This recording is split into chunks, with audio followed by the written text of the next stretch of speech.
여러분, 목욕 후 엄마가 엉덩이에 뽀송뽀송하게 발라주던 파우더 기억나시나요? 그 기분 좋은 향기와 따뜻한 손길. 그런데 그 가루가 사실은 압류발 세트였다면 믿으시겠습니까? 2018년 미국을 뒤집어 놓은 존슨앤드존슨 판결이 딱 그랬습니다. 100년 넘게 순수함의 상징이라던 파우더가 사실은 1급 발암물질인 성면 덩어리였다는 게 밝혀지면서 무려 6조 원이라는 역대급 배상 명령이 떨어졌거든요. We unequivocally believe that our talc, our baby powder, does not contain asbestos. 한때 인류의 건강을 책임진다던 거대 기업이 돈독이 오르면 대체 어디까지 잔인해질 수 있는지 오늘 그 추악한 속내를 제대로 까발려드립니다.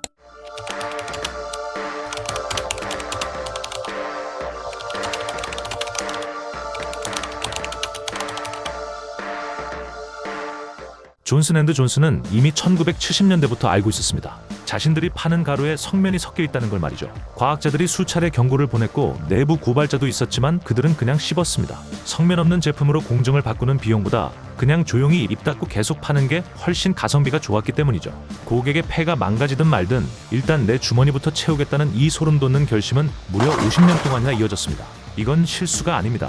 이윤을 위해 사람 목숨을 담보로 벌인 아주 치밀한 도박이었습니다. 그들의 은폐 계획은 정말 정교했습니다. 경쟁사들이 성면 걱정 없는 옥수수 전분 파우더를 내놓으며 치고 올라오자 존슨앤드존슨은 오히려 옥수수 전분은 세균 번식의 온상이라며 근거 없는 음해를 퍼부었습니다. 자기들의 성면 파우더가 훨씬 깨끗하고 안전하다며 전 세계 엄마들을 상대로 역대급 가스라이팅을 시전한 거죠. 이 거짓말에 속아 아이들에게 독을 발라주는 동안 기업의 통장 잔고는 미친 듯이 불어났습니다. 하지만 2018년 암에 걸린 여성들이 너희들 거짓말 다 안다며 소송을 걸면서 이 사기극은 끝이 났습니다. They're trying to kill me. They're just trying to kill us.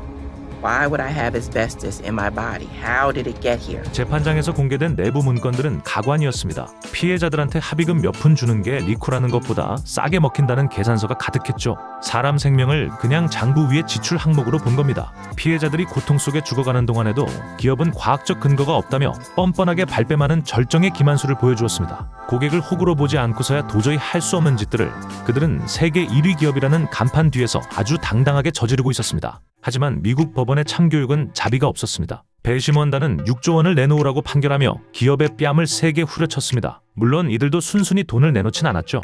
유령 회사를 세워 파산 신청을 하는 양아치 같은 수법으로 책임에서 도망치려 했습니다. 하지만 미국 법원은 이런 시도를 단칼에 기각해버렸습니다. 결국 존슨앤드존슨은 향후 25년 동안 무려 12조 원을 토해내기로 합의했습니다. 6조 원은 시작이었던 거죠. 고객을 기만하고 독을 판 대가는 기업의 뿌리를 통째로 뽑아버리는 처절한 응징으로 돌아왔습니다. 그런데 더 분노를 부르는 건 한국의 현실입니다. 벌써 20년이 된 일인데 아직도 현재 진행형인 대한민국 역사상 최악의 화학 참사 가습기 살균제 사태를 보십시오. 아이에게 좋다고 해서 샀는데 알고 보니 내 자식의 폐를 굳게 만드는 독극물이었습니다. 우리는 어느새 잊고 있었지만 2024년 7월 기준 정부에 공식적으로 신고되어 인정된 가습기 살균제 피해 사망자만 1,800명이 넘고 정부가 인정한 피해자만 수천 명에 달하는 비극이 벌어졌습니다. 일본에 전화하니까 뭐라는 줄 아세요? 여기가 구멍 가게냐고!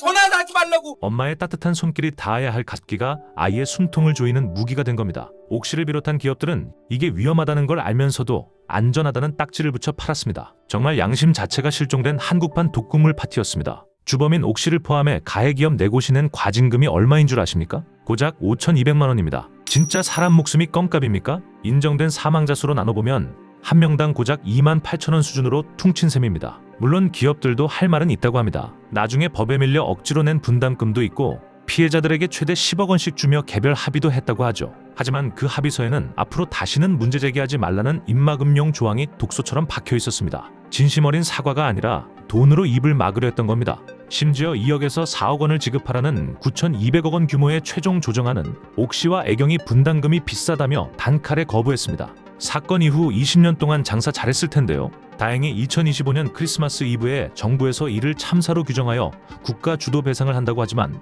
왜 법을 물렁하게 만들어서 기업의 책임을 정부가 대신 지는지 참으로 안타까운 지점입니다. 미국은 12조 원이라는 돈으로 기업의 오만을 응징했지만 우리나라는 법적 한계라는 이유로 너무나 무력했습니다. 1,800여 명의 사망 신고에도 주범에게 내려진 형량은 고작 징역 6년, 피해자 한 명당 징역으로 환산하면 고작 하루 남짓한 시간입니다.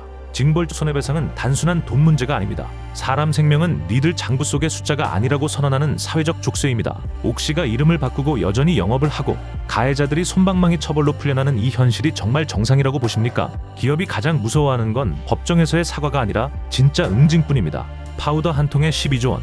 그런데 가습기 살균제로 수천 명이 죽고 다쳐도 과징금 5,200만 원입니다. 여러분, 이게 말이 된다고 생각하세요? 사람 목숨값보다 벌금이 싼 나라에서 우리가 과연 안전할 수 있을까요? 교회 성가대 소프라노 파트를 할 정도로 호흡에는 전혀 지장이 없던 사람인데 한 1년 사용 후에 갑자기 숨을 못 쉬겠다 하면서 사고 터질 때마다 하는 영혼 없는 사과 말고 기업 기둥뿌리를 뽑아버리는 진짜 참교육이 우리에게도 필요하다고 느끼지 않으십니까? 징벌적 손해배상 안 들여오는 이 답답한 현실에 대해 여러분의 분노 섞인 의견을 댓글로 시원하게 남겨주세요. 지금까지 미국 백과였습니다.